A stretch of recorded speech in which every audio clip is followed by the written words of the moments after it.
नमस्कार दोस्तों, स्वागत है आप सबका हमारे नर्सिंग केयर क्लब के ऑनलाइन सेक्शन में। आज हम होम हेल्थ एड की चैप्टर नंबर 8.5 के बारे में पढ़ेंगे, जो है मल त्याग। जब मरीज अपनी दिन प्रतिक्रिया करता है उसको ही मल त्याग कहा जाता है।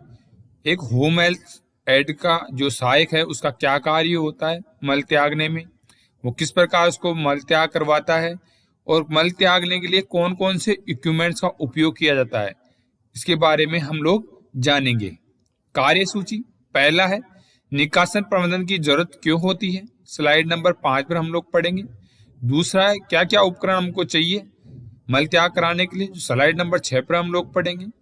तीसरा है बिस्तरपान क्या होता है, जो स्लाइड नंबर 7 पर हम लोग पढ़ेंगे। चौथा है मूत्रालय कैसे कराया जाता है, कैसे मूत्रालय का उपयोग किया जाता है, इसके बारे में स्लाइड नंबर 8 पर हम लोग पढ़ेंगे। पांचवा है डायपर कैसे बदला जाता है, जो स्लाइड नंबर 9 पर हम लोग पढ़ेंगे।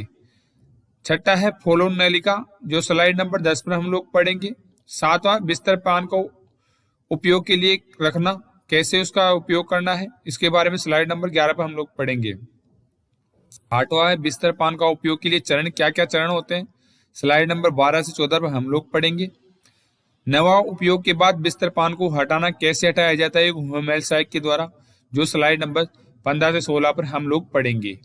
10वां बिस्तर पैन का उपयोग करते समय ली जाने वाली सावधानियां, क्या क्या सावधानियां ली जाती है, जो स्लाइड नंबर 17 से 18 पर हम लोग पढ़ेंगे।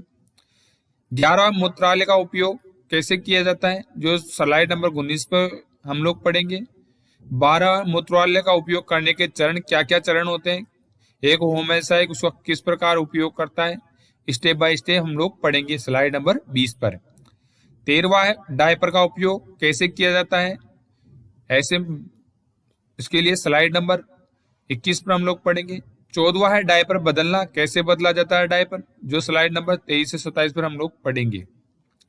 अब निकासन प्रबंधन की जरूरत क्यों होती है, जब मरीज हॉस्पिटल में आता है तो उसको निकासन कराया जाता है। दिन प्रतिदिन क्रिया जो कराई जाती है उसको ही निकासन कहते हैं।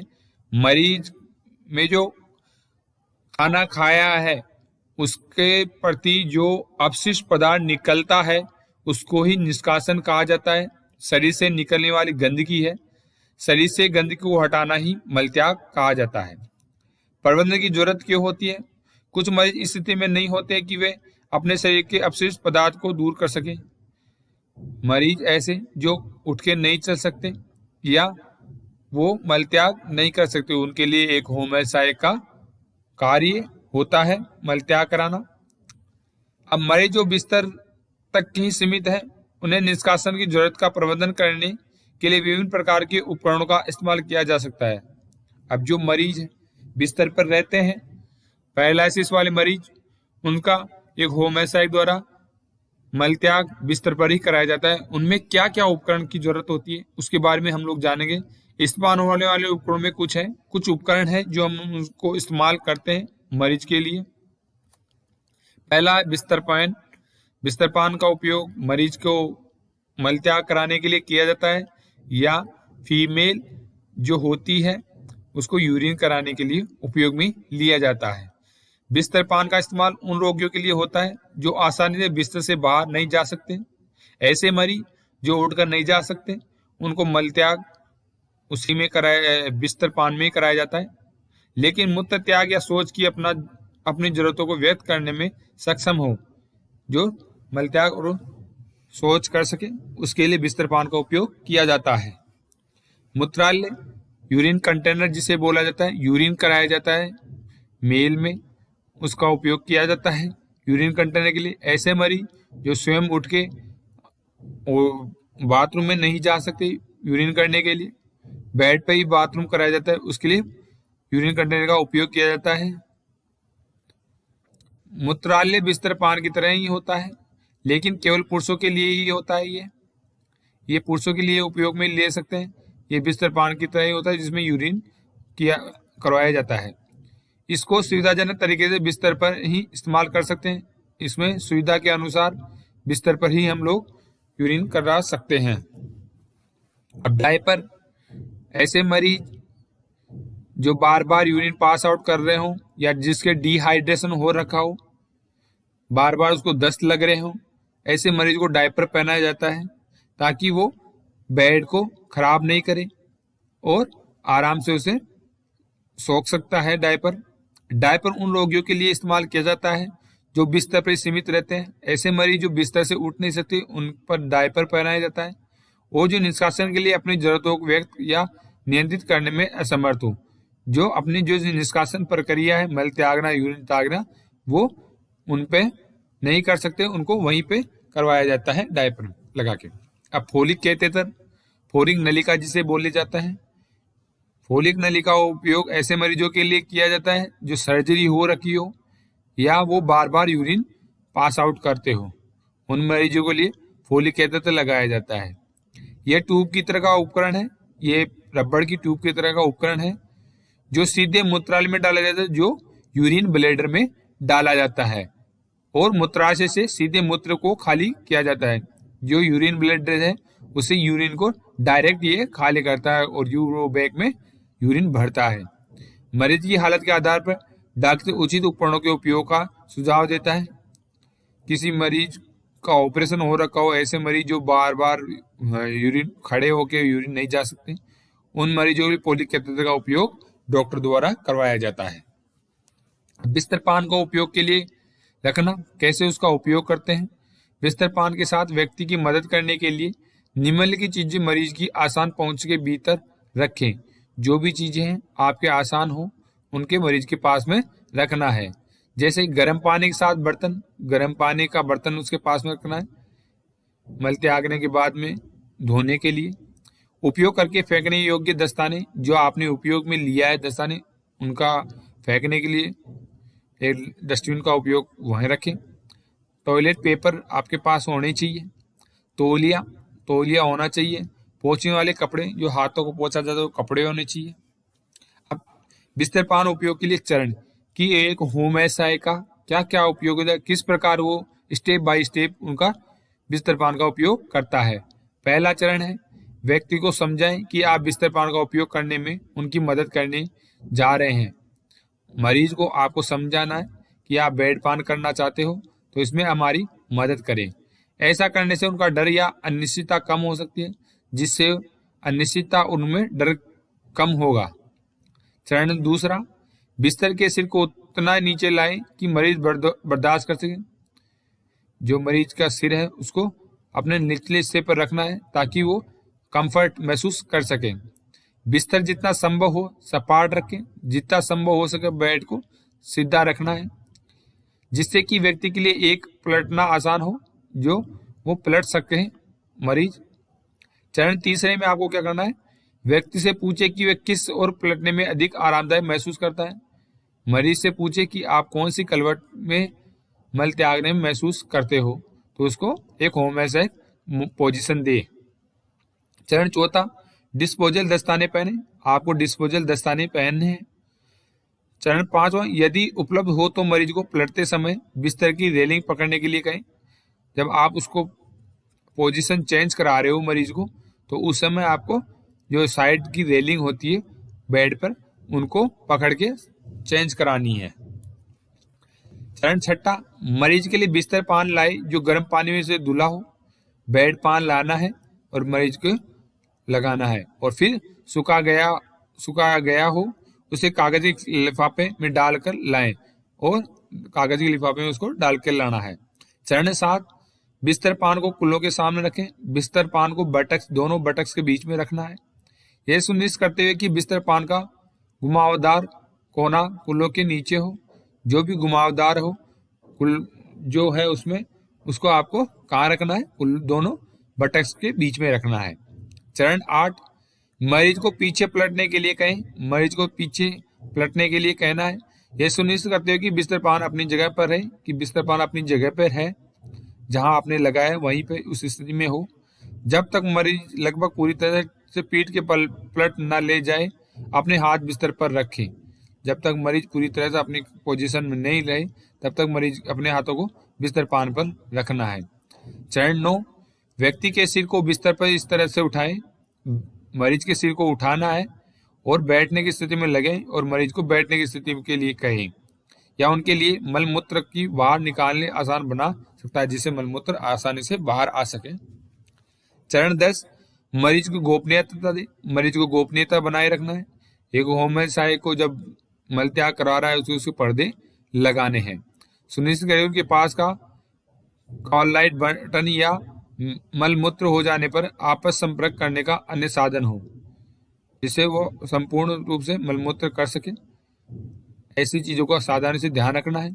चरण 11, जब मरीज का काम हो जाए तो उसके संकेत का तुरंत जवाब दें।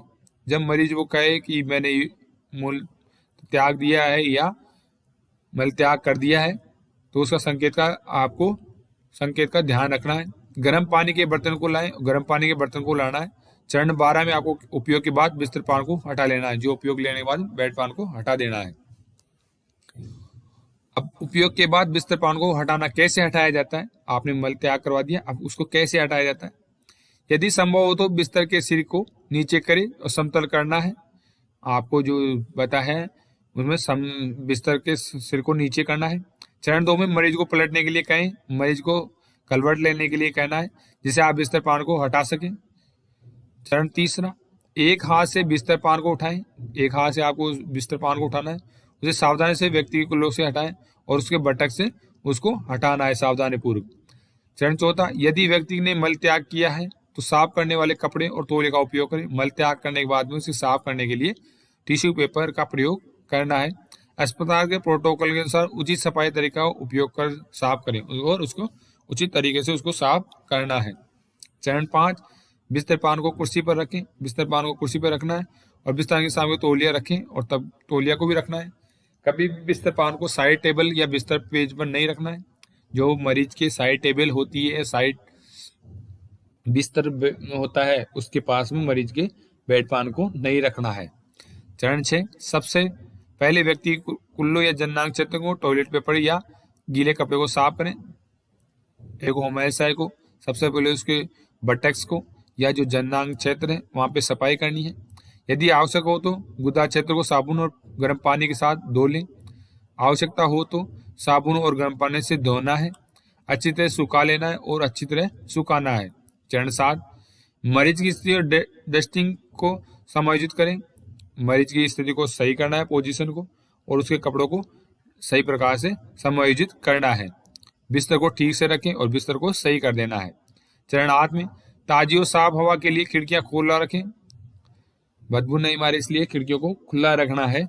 मरीज के निष्कासन जरूरत के प्रबंधन में मदद करते हुए आपके स्वच्छता बनाए रखना चाहिए और मरीज को स्वस्थ बनाए रखने के लिए उसके प्रबंधन को मदद करनी चाहिए, क्योंकि ये प्रक्रिया संक्रमण के विभिन्न प्रकार को बढ़ावा देती ताकि उसके संक्रमण फैले नहीं।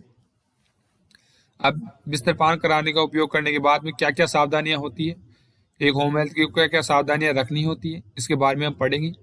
मरीज की पुकार का तुरंत जवाब दें। मरीज पुकार रहा हो उसका आंसर आपको फटाफट देना है। बिस्तर पान रखने से पहले विनम्रता से पूरी प्रक्रिया को समझाएं। बिस्तर पान कराने से पहले मरीज को अच्छी तरह समझाना है। बिस्तर पान का उपयोग करने में मरीज की मदद करते समय हमेशा दस्ताने पहनें। जब आप बिस्तर पान करा रहे हो तो आपको दस्ताने पहनने हैं ताकि संक्रमण आपके नहीं लगे। बिस्तर पान का उपयोग करने में मरीज की मदद करते समय हमें दस्ताने पहनने हैं। यदि मरीज पेशाब करते समय दर्द की शिकायत करता है या मल मूत्र करते समय आप किसी भी तरह से असमानता जैसे खून आने को देखते हैं तो उसकी सूचना तुरंत नर्स या डॉक्टर को दें। यदि मरीज मल त्याग करते समय या मूत्र त्याग करते समय उसमें यूरिन आता है तो आपको नर्स या डॉक्टर को संपर्क करना है।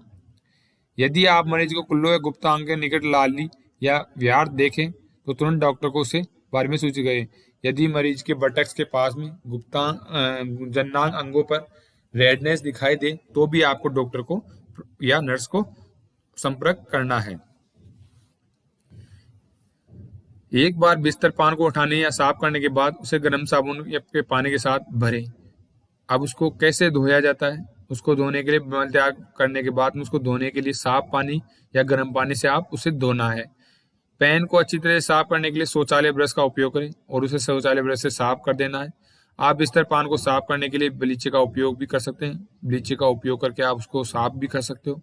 बिस्तर पान को साफ करने के बाद इसे तुरंत स्वच्छ कर लें और उसे स्वच्छ करके अपने बॉक्स में रखना है, बेड बॉक्स जो होता है उसमें रख देना है। अब मूत्रालय का उपयोग, यूरिन कंटेनर का उपयोग किस प्रकार किया जाता है? मरीज जो बीमारी या सर्जरी से उभर रहे हैं, ऐसे मरीज जिनकी सर्जरी हो रखी हो या पैरालिसिस हो, ऐसे मरीजों को यूरिन बेड पे ही कराया जाता है वुमेन साइक के द्वारा। और जल्दी से बाथरूम नहीं जा सकते, जो जल्दी से बाथरूम नहीं जाए उनके लिए भी यूरिन कंटेनर का उपयोग किया जाता है। उन्हें पेशाब करने की जरूरत होने पर मजबूरी में मदद करने के लिए पूछना पड़ता है और मरीज से हम पूछ के उसको यूरिन करा सकते हैं। क्या क्या चरण होते हैं वुमेन साइक के, कैसे स्टेप बाय स्टेप उसका उपयोग करेगा, इसके बारे में हम जानेंगे। प्रक्रिया के लिए आवश्यक उपकरणों को इकट्ठा करें। आप जो प्रोसेसिंग कर रहे हैं उसके लिए उसके सामानों को इकट्ठा करना है। फिर हाथों में दस्ताने पहनने, मरीज की प्रक्रिया के बारे में समझाएं। मरीज को फिर प्रक्रिया जो है उसके बारे में समझाना है, प्रोसेसिंग कराना है। चरण 4, उस स्थिति को चुने जो मरीज के लिए सुविधाजनक हो। मरीज की पोजीशन देना है जिस स्थिति में वो सुविधाजनक महसूस करता हो। यदि मरीज अपने पैरों को खड़ा होने के असहाय महसूस करता हो, यदि मरीज खड़ा होने में असहाय महसूस करता हो तो मूत्रालय का उपयोग करते समय उसे बैठने के लिए कहें और मूत्रालय उसे बैठकर ही करा सकते हैं बेड पर। चरण 5, मूत्रालय की ओर लक्षित करते हुए मरीज को पेल्विस को थोड़ा आगे झुकाएं। अब अगर मूत्रालय करा रहे हो, यूरिन करा रहे हो तो मरीज के पेल्विस को थोड़ा सा आगे झुकाना है। चरण 6, उपयोग के बाद मूत्रालय को खाली और साफ करें और मरीज के मूत्रालय को खाली करके उसको साफ करके जो यूरिन कंटेनर है, बैग है, उसमें रख देना है। अब डायपर का उपयोग, ऐसे मरीज जो चल फिर नहीं सकते या बुजुर्ग लोग होते हैं उन्हें डायपर का उपयोग कर सकते हैं। एक वयस्क डायपर, इसको वयस्क डायपर भी बोला जाता है, वह डायपर जो एक शिशु या बच्चे के शरीर की तुलना में बड़ा होता है। ये डायपर बड़ों में लगाया जाता है, छोटे बच्चों में नहीं लगाया जाता है। छोटे बच्चों के लिए अलग डायपर होता है जो एक व्यक्ति द्वारा पहना जाता है। डायपर विभिन्न स्थितियों जैसे असमय गतिशीलता, हानि, गंभीर दस्त या पागलपन में वयस्कों के लिए आवश्यक होता है। ऐसे मरीज जो गंभीर हो, जिसके दस्त हो लगे हुए हो या पागलपन हो, ऐसे मरीजों के लिए वयस्क डायपर यूज में किया जाता है। जो लोग अपने मूत्रालय आंत को नियंत्रित में असमर्थ हो, ऐसे मरीज जो यूरिन को और स्टूल को नियंत्रित नहीं कर सकते, ऐसे व्यक्तियों में डायपर पहनाया जाता है। उन्हें अक्सर डायपर या इस तरह से उत्पादों की आवश्यकता होती है, डायपरों की आवश्यकता होती है। जो लोग बिस्तर पर रहते हैं या व्हीलचेयर पर रहते हैं, जिनमें अच्छे आंत्र और मूत्रालय पर नियंत्रण रखने वाली भी शामिल है, ऐसे मरीज भी होते हैं जो बिस्तर पर ज़्यादा रहते हैं या व्हीलचेयर पर रहते हैं। ऐसे मरीजों के लिए भी डायपर का उपयोग हम लोग कर सकते हैं। उन्हें भी डायपर पहनाने की जरूरत हो सकती है क्योंकि वे स्वतंत्र रूप से सोच का उपयोग करने में असमर्थ होते हैं। जो सोच करने के लिए असमर्थ होते हैं उनको हम डायपर का उपयोग कर सकते हैं। ज्ञानात्मक हानि, क्या क्या हानि हो सकती है? जैसे पागलपन से पीड़ित लोगों को भी डायपर पहनने की जरूरत हो सकती है। ऐसे मरीज जो पागल हो उनको भी हम लोग डायपर पहना कर रख सकते हैं ताकि वो उसको पता नहीं रहता कब यूरिन आउटपुट कर बाहर निकल जाए, कब स्टूल बाहर निकल जाए, क्योंकि वे शौचालय तक पहुंचने की अपनी जरूरत को पहचान नहीं सकते। ऐसे मरीज शौचालय जाने में अपनी पहचानते नहीं हैं। अभ्यास प्रश्न, डायपर का प्रयोग किस में किया जाता है? शिशु या बच्चों में, गंभीर दस्त वाले मरीजों में, अपने मूत्रालय आंत को नियंत्रित करने में असमर्थ हो, ऐसे मरीजों के लिए उपयोग किया जाता है। उपयोग सभी, जी हाँ, सभी के लिए किया जाता है। कारण, इन व्यक्तियों में रेक्टल और आहार नाल मांसपेशियों का नियंत्रण नहीं रहता है, इसी वजह से डायपर का उपयोग किया जाता है। डायपर बदलना, कैसे डायपर बदलता है? एक वुमेन साइक डायपर किस प्रकार बदला जाता है, इसके बारे में जानेंगे। पहला चरण है, यदि मरीज गंदा हो गया हो तो आपको मूलाधार देखभाल के लिए या तो गीले कपड़े या धोने वाले कपड़े की जरूरत हो सकते हैं। ऐसे के लिए गंदा हो गया तो उसको साफ कपड़ा या गीला कपड़ा से उसको पोंछ देते हैं। सुनिश्चित करें एक कपड़ा गर्म पानी में भीगा हो, दूसरा पूरी तरह से सूखा हो। 2 कपड़े लेने हैं, एक तो गीला हो जो गर्म पानी में धोया जाता है, दूसरा एक सूखा कपड़ा रखना है। चरण 2, मरीज के गुप्तांग को गीले कपड़े से पूरी तरह साफ करें। मरीज के जो जननांग अंग है उनको पूरी तरह से साफ करना है। फिर सूखे कपड़े से थपथपा कर पोंछें और उसे बिल्कुल क्लीनेस रखना है ताकि वहाँ की स्किन खराब नहीं हो। आप मरीज की त्वचा पर नमी छोड़ना चाहते हैं या फिर आपके उद्देश्य को पूरी नहीं होने देगी। अगर आप वहाँ पे नमी छोड़ देते हो तो वहाँ पे बेड सोर्स होने के चांसेस बढ़ जाते हैं या ईचिंग होना शुरू हो जाती है। अगर उन्हें अगर उनकी फोलिक कैथेटर लगा हुआ है तो सुनिश्चित करिए आप मूत्र मार्ग से बाहर निकालने वाले ट्यूब के चारों ओर के 4 इंच के क्षेत्र को पहुंचेंगे ताकि वहां के आसपास के क्षेत्र को आपको पहुंचना है फोलिक कैथेटर की जगह। चरण 3, बिस्तर तक सीमित मरीजों के लिए वेस्क डायपर को लगाने में सबसे अच्छा तरीका है। जो वेस्क डायपर है उनको अच्छा तरीका होता है लगाने का बिस्तर पर ही। उन्हें उनकी ओर उनको मोड़ना है।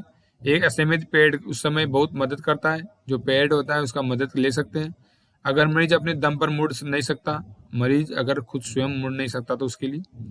चरण 4, यदि उनके लिए संभव है तो आप मरीज को रेलिंग पकड़ने के लिए कहें। जब आप मरीज की पोजीशन चेंज कर रहे हो या मरीज को डायपर पहना रहे हो उस समय उसको साइड रेलिंग को पकड़ने के लिए कहें। और आप उन्हें घुमा रहे हो तो भी आप साइड रेलिंग के लिए कह सकते हो, साइड रेलिंग पकड़ने के लिए कह सकते हो। जो इस तरह होगा जहां आप यदि बिस्तर पर रेलिंग नहीं तो सावधानी बरतें। अगर मरीज के बेड पर रेलिंग नहीं लगी हो तो आपको सावधानी पूर्वक उसका डायपर चेंज करना है। आप नहीं चाहते कि मरीज के बिस्तर से गिरे, जिससे वो मरीज बिस्तर से नहीं गिर पाए, इसलिए आपको इस चीज का ध्यान रखना है अगर उसमें रेलिंग नहीं लगी हो तो। चरण 5, फिर पैड को अपनी विपरीत दिशा की ओर पकड़ें। जो पैड है, डायपर है, उसको अपनी विपरीत दिशा की ओर पकड़ना है और धीरे से ऊपर की ओर अपनी ओर खींचा और डायपर को ऊपर की ओर खींचना है। एक बार जब वह जगह आ जाए, मरीज को पीठ और निचले भाग को समर्थन दे। जब वो डायपर अपनी जगह पर आ जाए, अपनी स्थिति में आ जाए, फिर मरीज को सीधा कर दें और पैड को वापस बिस्तर पर रख दें और पैड को बिस्तर पर रखना है। अभ्यास प्रश्न, जब मरीज की मूलाधार की देखभाल कर रहे हैं तो नमी को पूरी तरह से हटाना चाहिए, नहीं हटाना चाहिए, बताइए। पहला है हाँ, दूसरा नहीं, तीसरा है कभी कभी, चौथा इनमें से कोई नहीं। बताइए कौन सा आंसर सही रहेगा। जी हाँ, हटाना चाहिए। अगर आप नमी हटा दोगे तो वहाँ बैक्टीरिया नहीं पनपेगा और वहाँ बेड सोर्स नहीं होगा और वहाँ ईचिंग नहीं होगी। अब डायपर कैसे बदलें। चरण 6, यदि मरीज गंदा हो गया हो तो निचले भाग को आसपास के आधार किसी को गीला कपड़ा।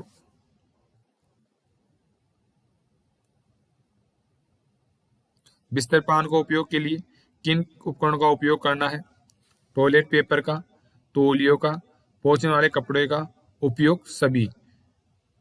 बताइए बेड पान कराते समय कौन कौन से उपकरण का उपयोग करते हैं। टॉयलेट पेपर का, तौलिए का, पोंछने वाले कपड़ों का उपयोग सभी। जी हाँ, उपयोग सभी। दोस्तों, हमारा वीडियो आपको कैसा लगा हमें कमेंट्स बॉक्स में कमेंट्स लिख के बताइए और हमारे चैनल को लाइक कीजिए।